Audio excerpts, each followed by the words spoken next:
Hello friends, आज के इस वीडियो में हम पॉलिटी एंड गवर्नेंस जो जनवरी 2025 का जो करंट अफेयर्स है विज़न की मैगज़ीन, इसमें आज हम पॉलिटी एंड गवर्नेंस वाले पोर्शन को कवर करेंगे और देखेंगे कौन कौन सी न्यूज़ जनवरी मंथ में चर्चाओं में रही हैं। तो चलिए शुरू करते हैं।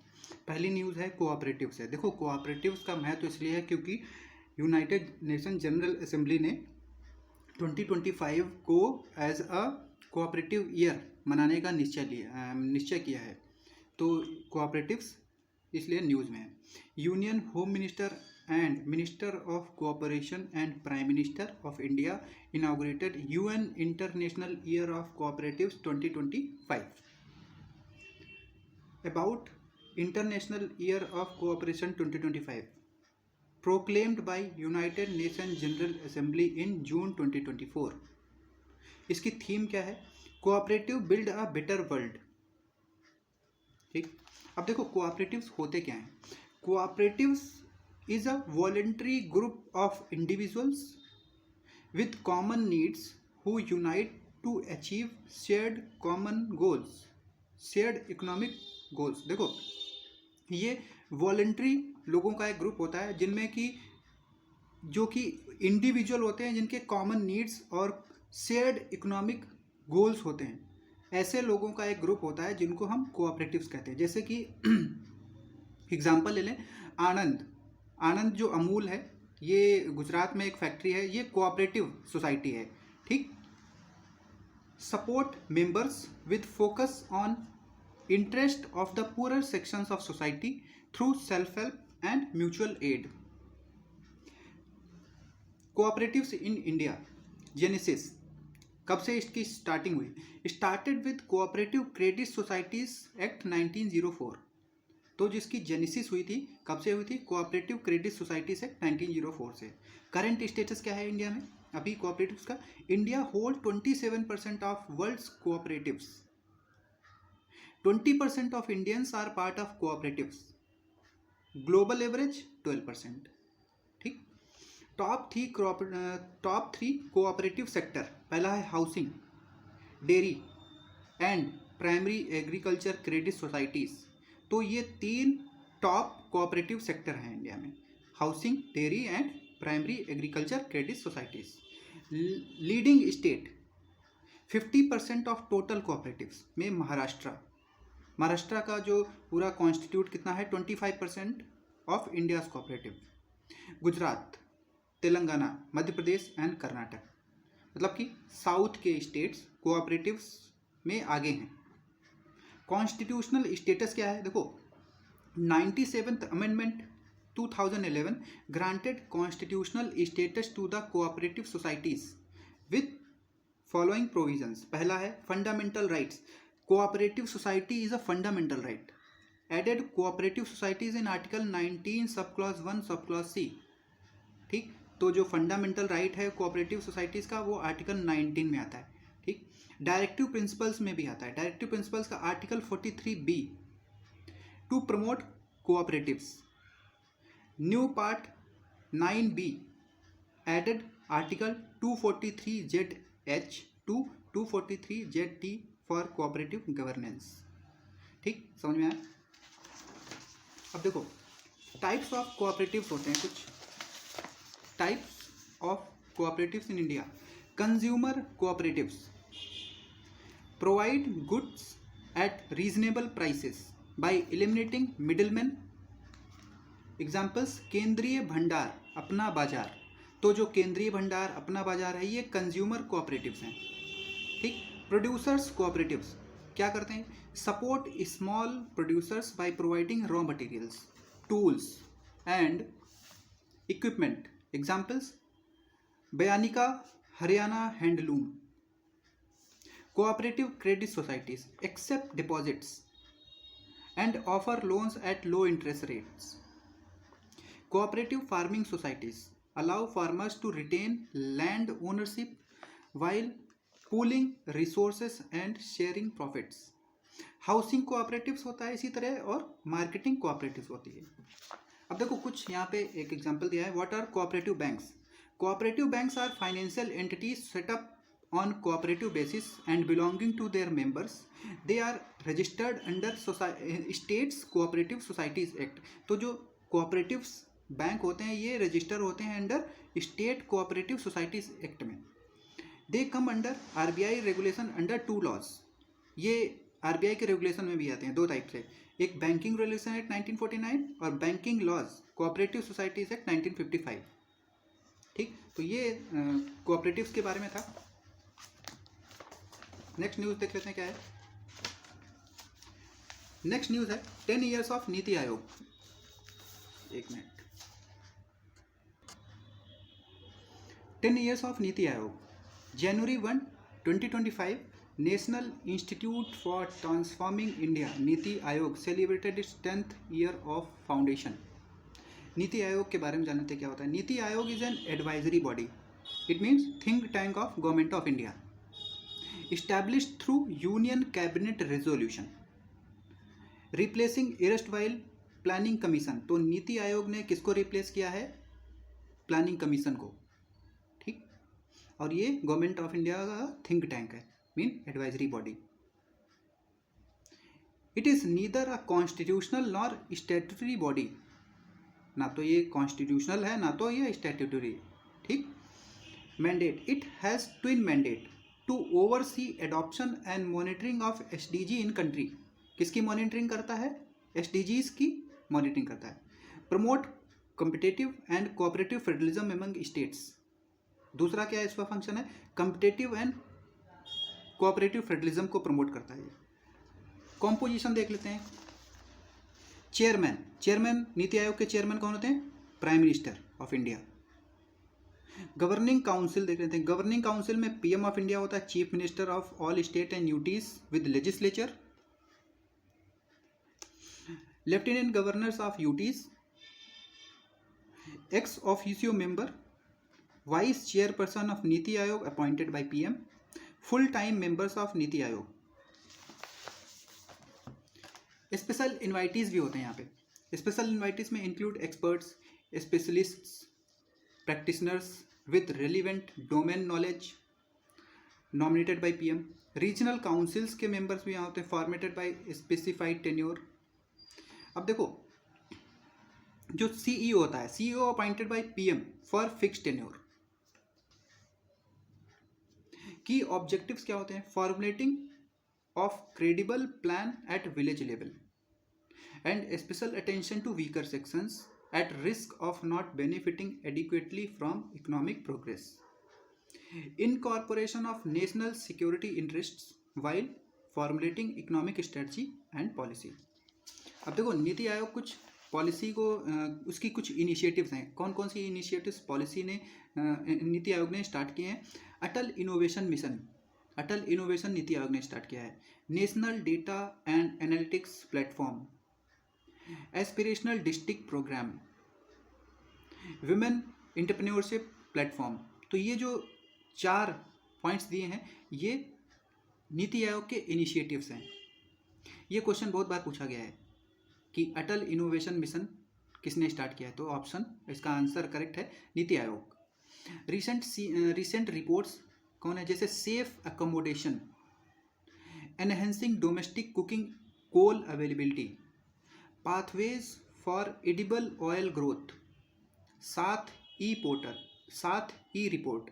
तो ये इसकी अभी रिसेंट रिपोर्ट्स हैं नीति आयोग की. इंडेक्स कौन कौन से जारी करता है NITI Aayog? SDG India index जारी करता है NITI Aayog. Composite water management index जारी करता है NITI Aayog. State health index जारी करता है NITI Aayog. India innovation index जारी करता है नीति आयोग. ठीक, और देख लेते हैं आगे. अगली न्यूज़ है Lokpal and Lokayukta.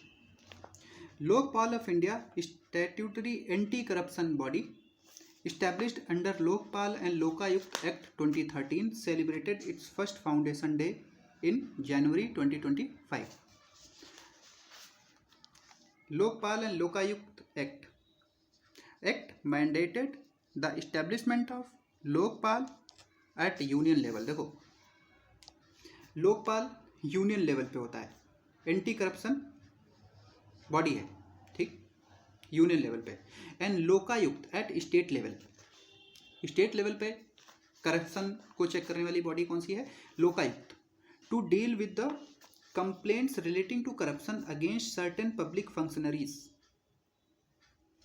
This act was mandated in 2016, enabling the leader of the single largest opposition party in the Lok Sabha became member of selection committee। 2016 से, जब 2016 में इसका अमेंडमेंट किया गया था, तब से सिंगल लार्जेस्ट पार्टी ऑपोजिशन इन लोकसभा में इसके जो मेंबर हैं वो सिलेक्शन कमेटी के मेंबर भी हैं। किसके? लोकपाल के। In absence of recognised leader of opposition, it also amended section 44 of the act deal with provisions of furnishing of details of assessment and liabilities। अब लोकपाल को देख लेते हैं क्या होता है Lokpal. composition consist of a chairman and up to 8 members with 50% being judicial member। तो इसमें जो 50% मेंबर होते हैं लोकपाल में जुडिशियल मेंबर होते हैं, ठीक। चेयरमैन होता है एक एंड अप टू 8 मेंबर्स होते हैं। At least 15% of total members must be SC, ST and OBC minorities and women।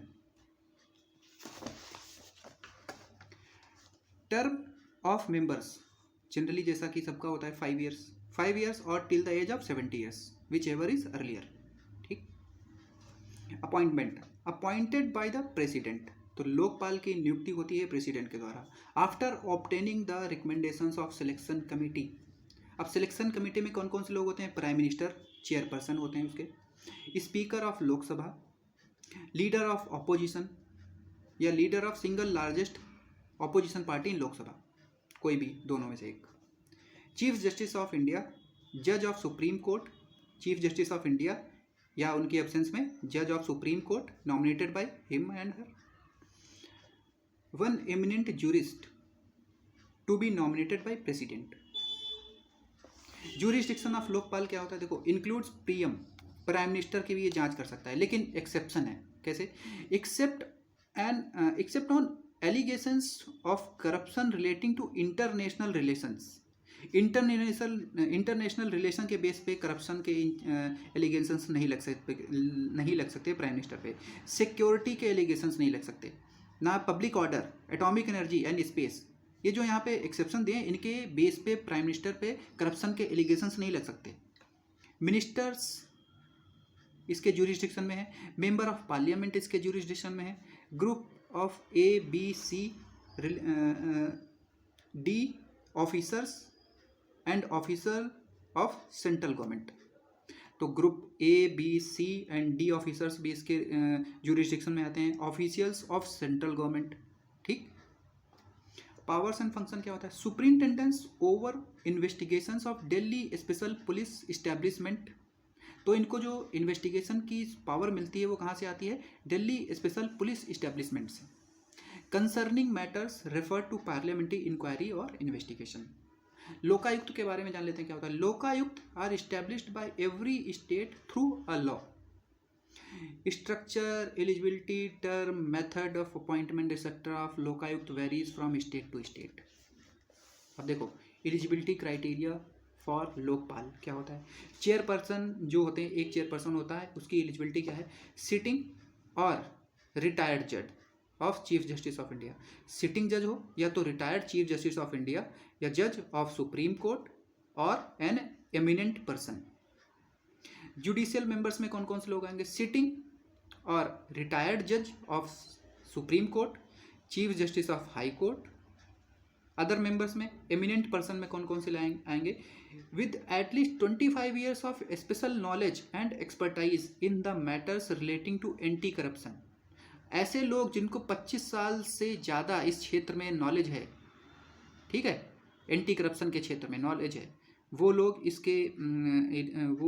Criteria में आते हैं। Policy, public administration, vigilance, finance including insurance, banking, law and management.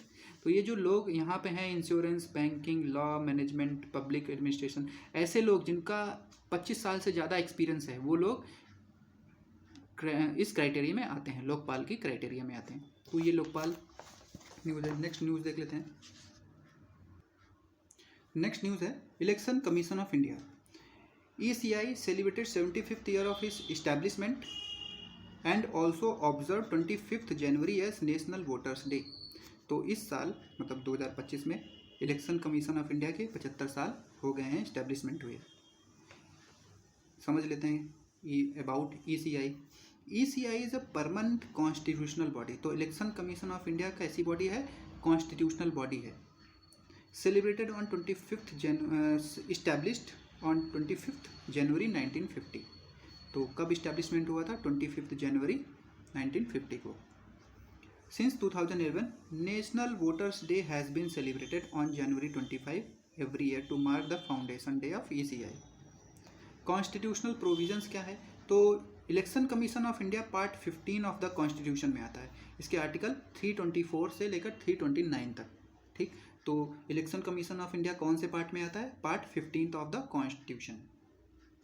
Statutory provisions क्या है? Chief election commissioner and other election commissioners appointed conditions and service of term act 2023 regulates there appointment, service conditions, tenure etcetera. देखो जो अभी इसका amendment, election commission of India का जो amendment आया है 2023 में, ये बहुत अभी न्यूज़ में है, क्योंकि इलेक्शन कमीशन ऑफ इंडिया की जो अपॉइंटमेंट और सिलेक्शन कमेटी का इशू है वो न्यूज़ में है काफ़ी।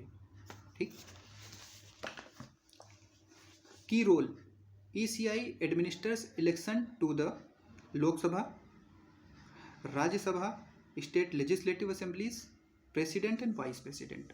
तो इलेक्शन कमीशन ऑफ इंडिया कौन कौन से इलेक्शंस कराता है? लोकसभा के इलेक्शन, राज्यसभा के इलेक्शन, स्टेट लेजिस्लेटिव असेंबलीज के इलेक्शन और प्रेसिडेंट और वाइस प्रेसिडेंट के इलेक्शन कमीशन ऑफ इंडिया कराता है। ठीक, कंपोजिशन देख लेते हैं। Consist of chief election commissioner and 2 election commissioner. एक चीफ इलेक्शन कमिश्नर होता है और 2 इलेक्शन कमिश्नर्स होते हैं। ठीक, since 1993 commission has permanently included 2 election commissioner. देखो 1993 से परमानेंटली 2 इलेक्शन कमिश्नर का प्रावधान बना दिया गया, पहले एक होता था। ठीक, 2023 act replace 1991 act and facilitates more autonomy to ECI by specifying qualification, reforming appointment process, providing security of tenure। पहले सर्च कमेटी में देख लेते हैं। सर्च कमेटी में कंपोजिशन कौन कौन से लोग आते हैं इसमें? Headed by minister of law and justice. Search committee को जो हेड करेंगे वो कौन होगा? Minister of law and justice, union minister of law and justice. Include 2 members, rank of secretary और हायर।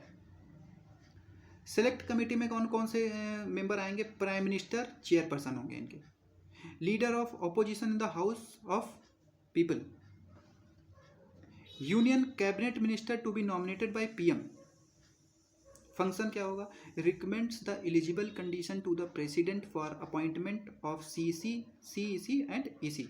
नाम बताना है अभी 2 इलेक्शन कमिश्नर अपॉइंट किए गए, उनके नाम बताने हैं कमेंट में। Term of office of CEC and EC, tenure इनका 6 साल का होता है, 6 साल और until 65 years of age whichever is earlier. ठीक, 6 साल का टर्म होता है और एज 65 साल, जो भी इनमें पहले हो जाएगी उसके पहले वो रिटायर हो जाएंगे। If an EC becomes CEC combined tenure cannot be exceed 6 years. अगर कोई EC इलेक्शन कमिश्नर बन जाता है, चीफ इलेक्शन कमिश्नर, तो उसका कंबाइंड टेन्योर जो होगा 6 साल से ज़्यादा नहीं होगा। ठीक, रीअपॉइंटमेंट प्रोसेस नहीं है इसमें। एक बार अगर चीफ इलेक्शन कमिश्नर बन गए तो फिर उसका रीअपॉइंटमेंट नहीं होता है। ठीक, रेजिग्नेशन एंड रिमूवल। रेजिग्नेशन किसको देंगे? ये प्रेसिडेंट को, दोनों लोग, चीफ इलेक्शन कमीशन और election commission. CEC can be removed by like supreme court जज। अब देखो CEC को हटाना है, चीफ इलेक्शन कमिश्नर को जो हटाने का प्रावधान है वो सेम उसी टाइप से है जिस तरीके से सुप्रीम कोर्ट के जज को हटाया जाता है।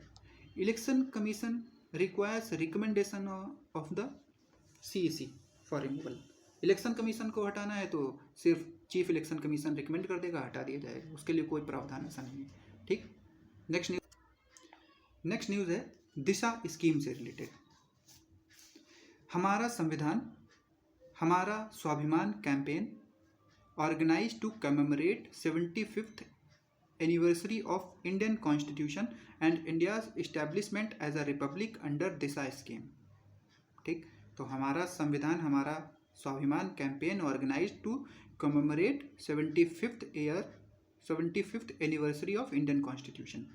ठीक, दिशा स्कीम क्या होती है? दिशा स्कीम लॉन्च की गई थी 2021 में by department of justice, ministry of law and justice for period of 5 years 2021 से 2026 तक।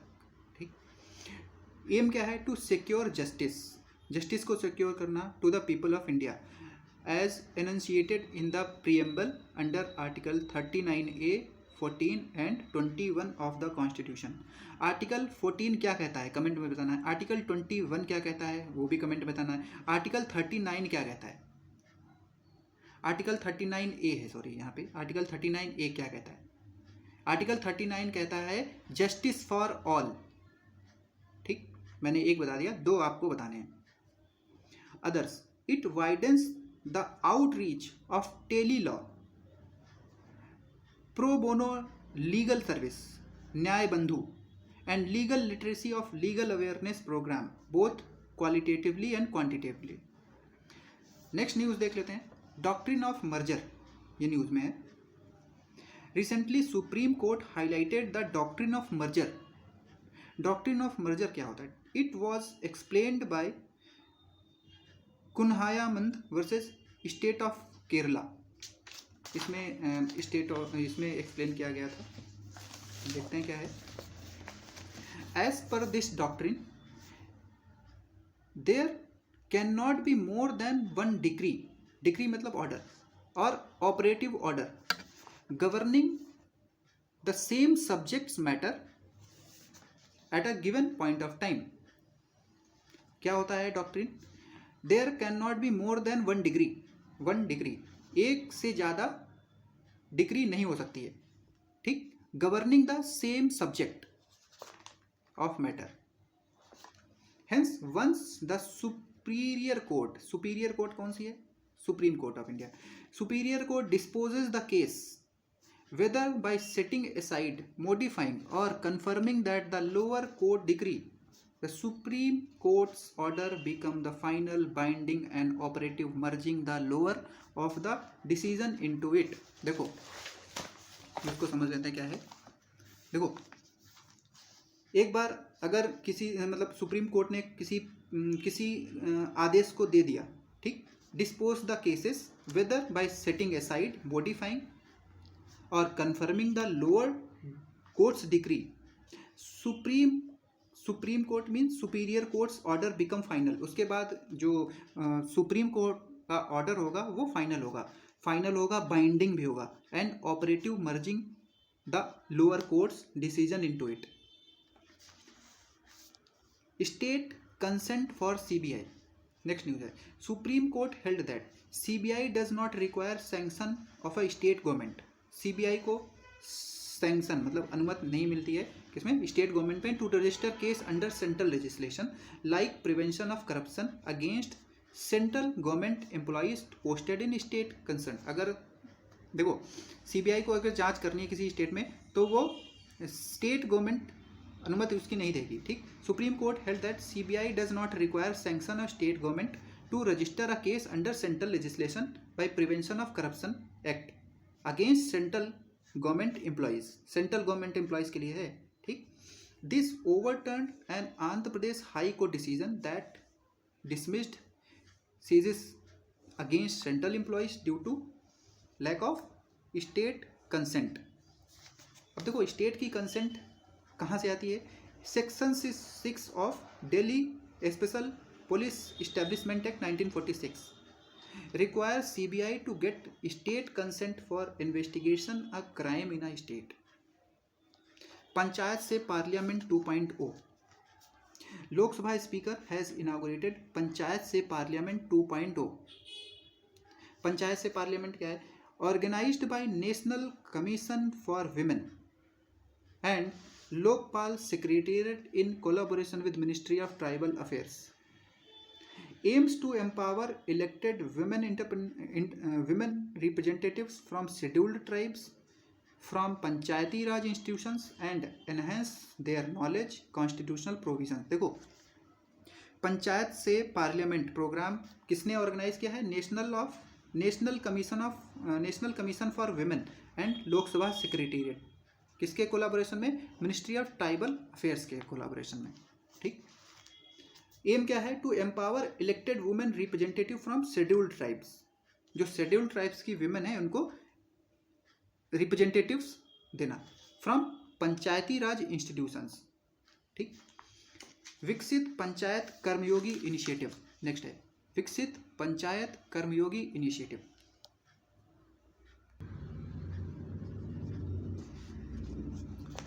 Ministry of personnel public grievances and pensions launch Viksit Panchayat Karmayogi initiative on good governance day. ठीक। तो ये जो स्कीम है विकसित पंचायत कर्मयोगी इनिशिएटिव किसने लॉन्च की है? Ministry of personnel public grievances and pensions. ठीक। ये मिनिस्ट्री का नाम है, ministry of personnel public grievances and pensions. कब लॉन्च की है? On good governance day. Good governance day कब मनाया जाता है? On 25 December of every year. ठीक। हर साल 25 दिसंबर को गुड गवर्नेंस डे मनाया जाता है। ठीक। विकसित पंचायत कर्मयोगी इनिशिएटिव एम क्या है? To enhance the capacity and competence of panchayati raj institutions. It is a part of broader प्रशासन गांव की ओर कैंपेन। ठीक। ये पार्ट है प्रशासन गांव की ओर कैंपेन का। ठीक है। नेक्स्ट है pay commission. Union government approve the establishment of eighth pay commission. तो एर्थ पे कमीशन कौन कॉन्स्टिट्यूट करता है? सेंट्रल गवर्नमेंट कॉन्स्टिट्यूट करती है। कब से हो रहा है? Since 1947 7 pay commission have been constituted. Next देख लेते हैं। Chairperson of 7th pay commission was justice Ashok Kumar Mathur. जो 7th पे कमीशन के हेड थे वो कौन थे? जस्टिस अशोक कुमार माथुर। लास्ट है Edelman trust barometer. Edelman trust barometer क्या है? Recently annual Edelman trust barometer was released before the state of world economic forum annual meeting. World economic forum की meeting कहाँ हुई इस साल? ये कमेंट में आपको बताना है। वर्ल्ड इकोनॉमिक फोरम की जो मीटिंग हुई है रिसेंटली वो कौन से देश में हुई है? ठीक। अब देखो ये क्या होता है? Release by Edelman trust. It is a survey of 28 countries. ये एक सर्वे है। ठीक। That studies the influence of trust across societies. जो स्टडी करता है influence of trust of societies, government का, मीडिया, बिजनेस एंड एनजीओज का। की फाइंडिंग्स क्या है? India 3rd position pay slip हो गया है after China and Indonesia in terms of people's trust in government, businesses, media etcetera. Within high income group India was rank 4th। High income group में India की rank 4th है। वैसे India की जो rank है 3rd है। ठीक। After China and Indonesia in low income population group में। लो इनकम पॉपुलेशन ग्रुप में इंडिया की रैंक 3rd है और हाई इनकम ग्रुप में इंडिया की रैंक 4th है। India rank 13th when it comes trust of people in other countries in companies with Indian headquarters. तो एल्डमान report किसने जारी की है? वर्ल्ड इकोनॉमिक फोरम में। ठीक। क्या बताने के लिए? एक सर्वे किया है, influence the trust of across society, government, media, business and NGOs. तो ये वीडियो थी, आई होप समझ में आया होगा। ठीक। वीडियो अच्छी लगी तो लाइक कर लिए, सब्सक्राइब कर लिए हमारा channel. Thank you for watching. मिलते हैं नेक्स्ट वीडियो में।